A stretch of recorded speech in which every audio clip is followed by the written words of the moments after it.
ابو ہریرہ اور حکیم بن حزام رضی اللہ عنہما کہتے ہیں رسول اللہ صلی اللہ علیہ وسلم نے فرمایا بہترین صدقہ وہ ہے جو بے پرواہی کے ساتھ دیا جائے، اور شروع کرو اس شخص سے جس کا نفقہ تم پہ واجب ہو۔ رواہ البخاری، اسے بخاری نے روایت کیا، اور رواہ مسلم، اور اسے مسلم نے روایت کیا۔ یعنی جب تم صدقہ کرو تو سب کچھ نہ دے ڈالو بلکہ اپنے لیے بھی کچھ باقی رکھو۔ اور دوسرا معنی جیسے کہ یہاں ہوا ہے کہ جو بے پرواہی کے ساتھ دیا جائے، یعنی انسان جب دے تو پھر نیکی کر دریا میں ڈال، بھول جاؤ۔ ایسا نہیں کہ تم دینے کے بعد پیچھا کرنا شروع کر دو، لینے والے پر احسان جتاؤ یا اس کو اذیت دو۔ اور اسی طرح ابتدا اس سے کرو جو تمہارا قریبی ہو، یعنی جن کی کفالت تم پہ فرض ہے، اپنے بیوی بچوں سے، اپنے گھر والوں سے، اپنے رشتہ داروں سے۔ اب یہاں پر بہترین صدقہ نمبر 1 اس شخص کا صدقہ جو دل کے اطمینان کے ساتھ خرچ کرے، دے کے بھول جائے، لینے والے کو دکھ نہ دے۔ اس کو کیوں بہترین صدقہ قرار دیا گیا؟ اس کو اچھا صدقہ کیوں کہا گیا کہ یہ اچھا صدقہ ہے؟ بہترین صدقہ وہ ہے کہ جب آپ دیں تو دینے کے بعد آپ خود محتاج نہ ہو جائیں۔ قرآن پاک میں اس کے بارے میں ایک آیت آتی ہے وَلَا تَجْعَلْ يَدَكَ مَغْلُولَةً إِلَىٰ عُنُقِكَ وَلَا تَبْسُطْهَا كُلَّ الْبَسْطِ فَتَقْعُدَ مَلُومًا مَحْسُورًا۔ اسے روکا گیا ہے، سب کچھ دے ڈالنے سے روکا گیا ہے۔ کیوں؟ فَتَقْعُدَ مَلُومًا مَحْسُورًا، ورنہ تم خود عاجز، محتاج، درماندے، ملامت زدہ ہو کے بیٹھ جاؤ گے، خود لوگوں کے آگے ہاتھ پھیلانے لگو گے۔ اور بہترین صدقہ کون سا ہے؟ جو تم سب سے پہلے اپنے گھر والوں کے اوپر خرچ کرتے ہو۔ اب گھر والوں پہ خرچ کرنا فرض ہے، تو فرض کی ادائیگی پر اجر بھی زیادہ ہے۔ جب آپ باہر دینے لگے تو پہلے دیکھ لیں کہ گھر والوں کے پاس ہے یا نہیں۔ کچھ چیزیں ہیں جو عام حالات کے لیے ہیں اور کچھ ہیں جو خاص حالات کے لیے ہوتی ہیں۔ ہر حکم کے اندر استثنائی صورتیں موجود ہوتی ہیں۔ جیسے غزوہ تبوک کے موقع پر حضرت ابوبکر نے جب سب کچھ دیا تو وہ ایک ایمرجنسی کی کیفیت تھی۔ اس وقت دین کے جغرافیائی سرحدیں جو ہیں ان کی حفاظت بھی مقصود تھی۔ اگر اس وقت مال خرچ نہ کیا جاتا اور بیوی بچوں اور گھر کو دیکھا جاتا تو پھر اگر دین ہی باقی نہ رہتا تو باقی کیا باقی رہتا؟ تو ایک بڑی ضرورت آ گئی سامنے۔ اور بعض اوقات میں بھی بھوکا، دوسرا بھی بھوکا، لیکن دوسرے کی بھوک میری بھوک سے زیادہ ہے، دو ضرورتیں سامنے آ گئی، تو پھر کیا دیکھا جائے گا؟ کس کی ضرورت زیادہ ہے؟ تو وہاں خرچ کیا جائے گا۔ حضرت ابو مسعود رضی اللہ عنہ کہتے ہیں رسول اللہ صلی اللہ علیہ وسلم نے فرمایا کہ مسلمان جب اپنے اہل و عیال پہ خرچ کرتا ہے اور اس سے ثواب کی توقع رکھتا ہے تو یہ بھی اس کے لیے صدقہ ہی شمار ہوتا ہے۔ کتنی خوبصورت بات، کتنا خوبصورت ہے یہ دین۔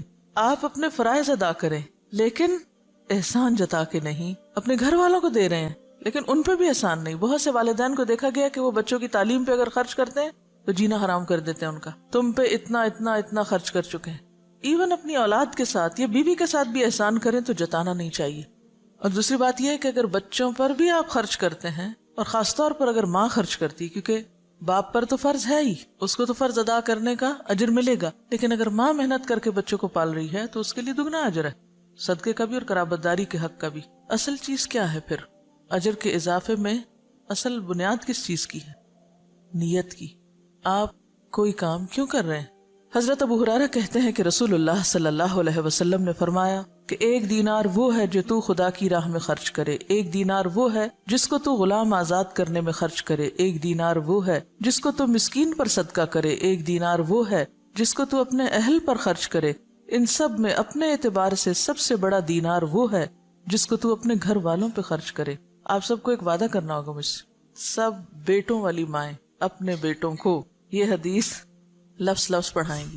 سب ساسیں جو اس وقت ساس بن چکی ہیں خاص طور پر بیٹوں کو یہ حدیث سنائیں گی۔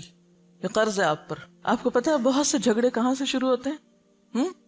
کہاں سے شروع ہوتے ہیں؟ جب مرد حضرات اپنی ذمہ داری نہیں پوری کرتے۔ کیوں نہیں کرتے؟ اس کے کئی اسباب ہو سکتے ہیں۔ اس میں ایک سبب یہ ہوتا ہے کہ بیٹا کرنا چاہتا ہے، ماں نہیں کرنے دیتی، کہتے سب کچھ بیوی کو ہی دے ڈالو گے، سب کچھ بچوں پہ خرچ کر ڈالو گے۔ ٹھیک ہے، اس میں اعتدال چاہیے، سب کچھ بچوں اور بیوی کے لیے نہیں، لیکن ان کی ذمہ داری پوری کرنا۔ اگر مائیں یہ تعلیم اپنے بچوں کو دیں گی اور بچے آگے اپنی بیویوں کا اور بچوں کا خیال کریں گے، ان کا دھیان رکھیں گے، تو اس سے فائدہ کیا ہوگا؟ گھر میں خوشی ہوگی، گھر میں سکون ہوگا، تو آپ سب کام اچھے سے کر سکیں گے۔ اور دوسری بات یہ ہے کہ جب اپنے گھر والوں کو چھوڑ کے دوسروں کو دیا جاتا ہے، اس سے کیا ہوتا ہے نقصان؟ جو لے کے جاتے ہیں ان کے لیے دلوں میں نفرت اور عداوت پیدا ہوتی۔ مائیں یہ تو بیٹوں کو ضرور سکھاتی ہیں، دیکھو بہن ہے تمہاری، اس کو بھی دینا ہے، یہ بھانجے ہیں، یہ بھتیجے ہیں، یہ فلاں ہے، یہ فلاں ہے، سب کو دینا. نہیں سکھاتے تو کیا نہیں سکھاتے؟ بیوی کو بھی دینا. بیوی کا اگر وہ شوہر دل جیتیں گے تو کس کو فائدہ ہوگا؟ بالکل مدر ان لا کو ہی فائدہ ہوگا. لیکن اس کا یہ مطلب نہیں کہ بیویاں پھر واحد وارث بننا چاہیں سارے مال کی. دیکھیے مرد حضرات عام طور پر ان معاملات میں بیوی پہ بہت انحصار کرتے ہیں. وہ کہتے ہیں جدھر تم چاہو دے دو. اکثریت کو میں نے یہ دیکھا ہے، جو چاہو کرو. اب عورت کے ہاتھ میں ایک چیز آ گئی، اب ایک اور آزمائش، ہر نعمت آزمائش. اب اس پہ کیا فرض عائد ہوتا ہے کہ وہ سارا کچھ چھپا کے اپنے پاس ہی نہ رکھ لے. پھر اگین جب بہو پہ بات آتی ہے تو بہو اور بیٹی کے یا نند بھاوج کے آپس میں تعلقات کیوں خراب ہوتے ہیں؟ مثلا شوہر نے کچھ دیا، بہن کو نہیں دکھانا، چھپانا ہے. ساس سے بھی چھپانا ہے، اس سے بھی چھپانا ہے، اس سے بھی چھپانا ہے. اس کے کوئی وجوہات ہو سکتے ہیں، لیکن ان مسائل کو کم کرنے کے لیے اصل جو چیز چاہیے وہ دلوں کا بڑا ہونا ہے. جو لے جاتا ہے لے جائے، میرا حصہ کوئی بھی نہیں لے جا سکتا. میں نے انشور کرایا ہوا ہے، کوئی نہیں لے جا سکتا میرا. جو میرے حصے میں وہ آئے گا، اور اگر اللہ ہی نے نہیں لکھا میرے حصے میں، کسی کو دینے کی توفیق نہیں ہوگی، چاہے میں ٹکرے مار کے مروں، نہیں مل سکتا، لکھا ہی نہیں میری قسمت میں. تو اس لیے ان معاملات میں تھوڑی بے پرواہی کی بھی ضرورت، تھوڑی نہیں بلکہ بہت، دلوں کی وسعت کی بھی ضرورت ہے. شوہر رازق نہیں ہوتے، رازق کون ہے؟ اللہ. اگر وہ ہمیں دینے کی بجائے ماں کو دے رہے ہیں، بہن بھائیوں کو دے رہے ہیں، باہر کہیں دے رہے ہیں، تو اس پہ بہت جلنے کوڑنے کی ضرورت نہیں. جو آپ کا وہ آ جائے گا، جو اللہ نے آپ کے لیے لکھا ہے وہ کہیں سے بھی آئے گا. تو جب تک ہم بھروسہ اللہ کی ذات پہ نہیں کریں گے نا تو بات نہیں بنے گی. یاد رکھیے کوئی بھی اصلاح ہو نہیں سکتی جب تک کہ دو طرفہ، دونوں طرف سے دل نہ بڑا کیا جائے، دونوں فرائض ادا کرنے میں نہ لگ جائے. اگر دونوں حقوق مانگنے میں لگ گئے تو مسئلہ خراب ہوگا. تو یہاں پر آپ دیکھیے کہ خیر کے کاموں میں خرچ کرنے کا بھی اجر بتایا گیا، لیکن اس کے ساتھ ساتھ اہل و عیال پہ خرچ کرنا بھی باعث اجر و ثواب ہے. اور ذمہ داری میں نے آپ پہ امانت ڈال دی ہے، بیٹوں کو یہ حدیث سنانی ضرور ہے اپنی زبان سے. حضرت ثوبان کہتے ہیں کہ رسول اللہ صلی اللہ علیہ وسلم نے فرمایا کہ بہترین دینار جس کو آدمی خرچ کرتا ہے وہ دینار ہے جس کو وہ اپنے گھر والوں پہ خرچ کرتا ہے، اور وہ دینار جس کو وہ اپنے اس جانور پہ خرچ کرتا ہے جس کو پالا ہے اس نے اللہ کے راستے میں جانے کے لیے، اور وہ دینار جس کو وہ خرچ کرتا ہے اپنے دوستوں پر اللہ کے راستے میں.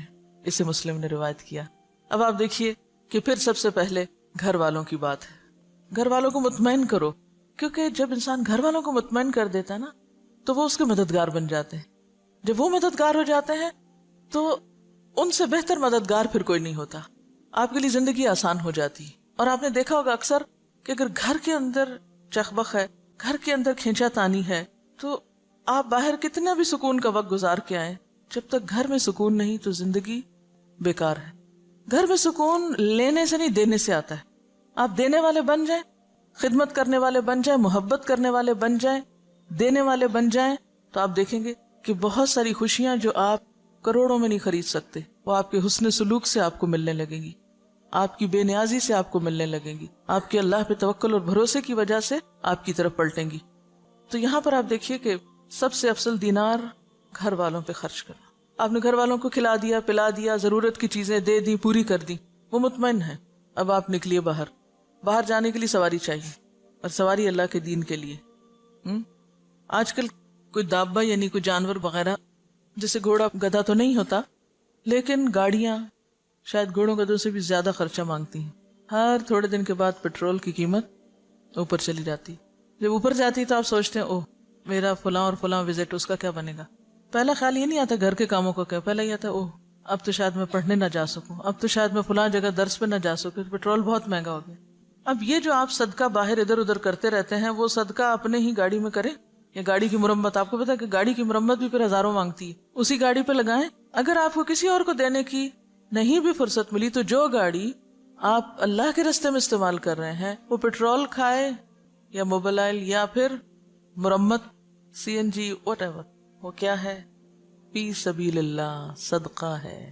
گاڑی پر لگانا صدقہ ہے. اور اگر آپ صدقے کی نیت سے لگائیں گے کہ یا رب یہ سواری اللہ کے راستے میں مجھے دور دور لے جاتی ہے، تو بہترین صدقہ ہے.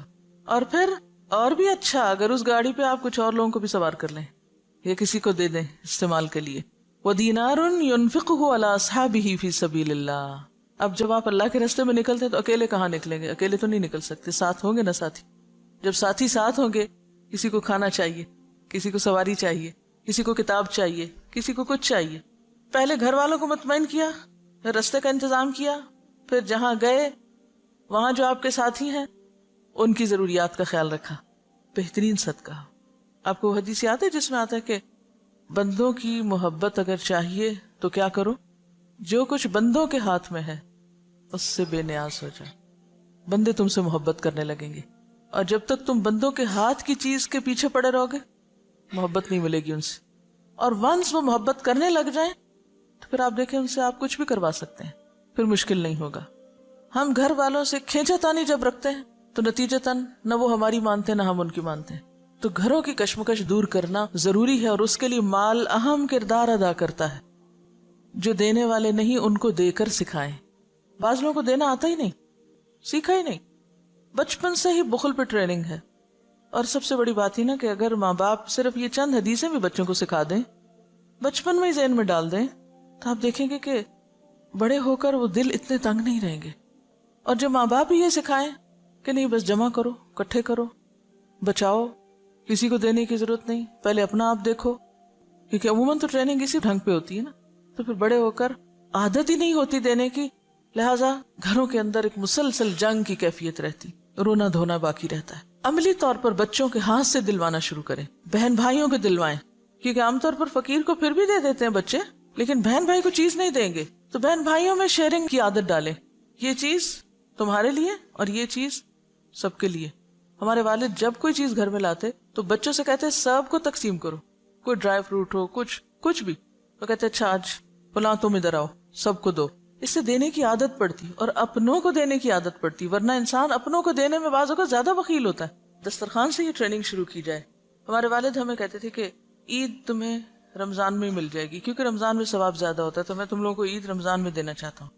ہمیں ہمیشہ عید ایک دن پہلے مل جاتی تھی، 2 دن پہلے. جب مل جاتی تھی تو پھر کہتے تھے اب تم اللہ کے راستے میں نہیں دو گے، پھر ہم ہی سے نکلواتے تھے. تو اس وقت تو دل بہت تھوڑا ہوتا تھا کہ یہ کیا مشکل ہے. تو یہ ہے کہ یعنی گھر میں کوئی ایسی چیز رکھ لیں جس میں ڈالتے جائیں بچے، کوائنز ڈالنے کا، کوئی برتن، کوئی پاٹ، کوئی اینی تھنگ.